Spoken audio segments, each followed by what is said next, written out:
سلامونه زموږ ګرانو خوږو دوستانو ملګرو په خاص ډول زموږ د ټکنیکل شاهد یوټیوب چینل مینوالو د کمپیوټر صفري زده کړې کورس ولريو شاګردانو ستړي مه شئ خدای دې وکړي چې ټول ښه او جوړ او صحتمند اوسئ ګرانو دوستانو ملګرو ګلریو شاګردانو موږ بیا هم ستاسو لپاره د کمپیوټر صفري زده کړې 43مې برخې سره حاضر شوي یو نو ورځ کومه ویډیو چې دا بیا هم نوټ برخې لپاره ځانګړې شوې ده په نوټ برخه کې نو ورځ موږ تاسو ته تھرډ جنریشن در پیژنو په همدې ویډیو کې یعنې دریم نسل کمپیوټرونه په تېرو ویډیوګانو کې موږ تاسو ته جنریشن هم در پیژندلی و لومړی نسل کمپیوټرونه هم در پیژندلي وو مثال دوهم نسل هم خدای دې وکړي د هغه په هدف تاسو ټولو پوهېدلي یاست او ویډیوګانې مو تعقیب کړي وي په بشپړ ډول نن ورځ به راشو مثال دریم نسل کمپیوټرونو ته یا په انګلیسي کې چې ورته وایي تھرډ جنریشن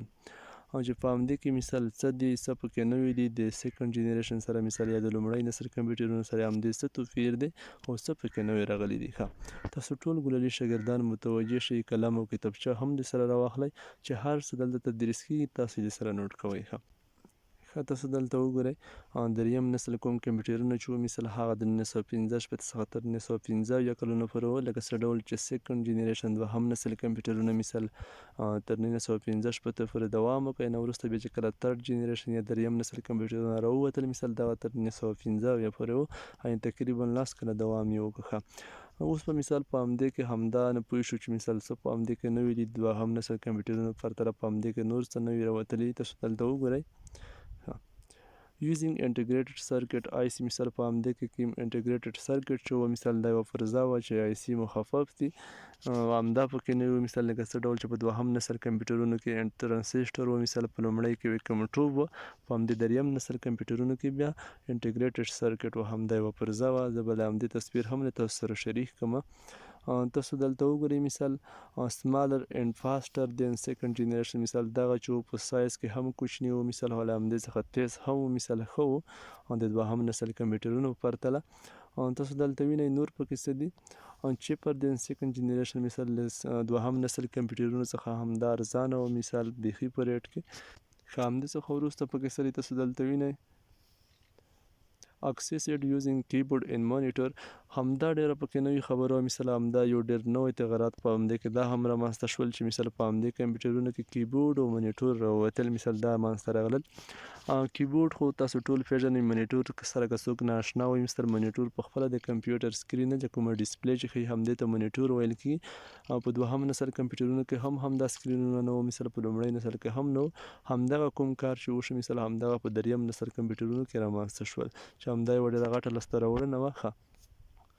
همدې څخه وروسته مثال یوزینګ اپریټینګ سیسټم په همدې کې اپریټینګ سیسټم هم سپورټ کېدل مثال همدا هم سپورټ کوله لکه وینډوز مثال لینکس یونکس همدغه ته اپریټینګ سیسټم ویل کېږي تاسو ته مې ټول د همدې تعریفونه درښودلي دي مثال په همدې په هدفونه مو پوهیولی یاست او تاسو کولی شئ که تاسو که څوک نه یاست چې تېرې ویډیوګانې وګورئ اپریټینګ سیسټم په هدف هم پوه شئ د وینډوز په تعریف په هر څه هم تاسو پوهېدلی شئ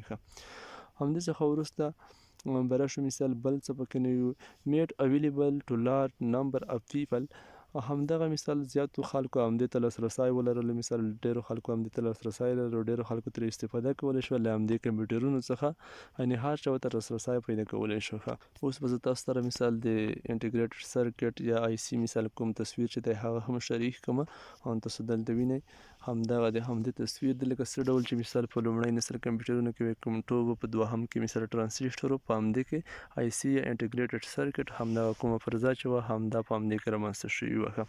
همدې څخه وروسته به اوس زه تاسو مثال د همدغه دریم نسل کمپیوټرونو مثالونه هم وښیم چې مثلا د څه ډول کمپیوټرونه وو تاسو سره یې زه بعضې اګزامپل شریکوم تاسو دلته متوجه اوسئ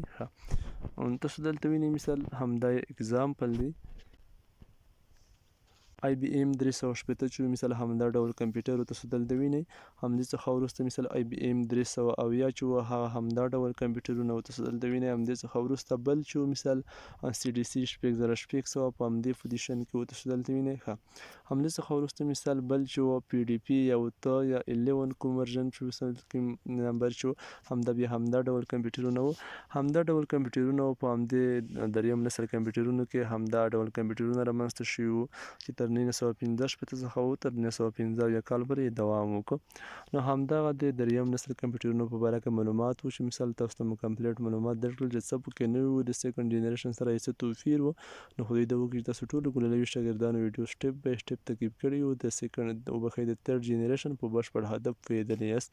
نو انشاءالله په راتلونکي ویډیوګانو کې به موږ تاسو ته د نورو کوم جنریشن چې پاتې دي مثال څلورم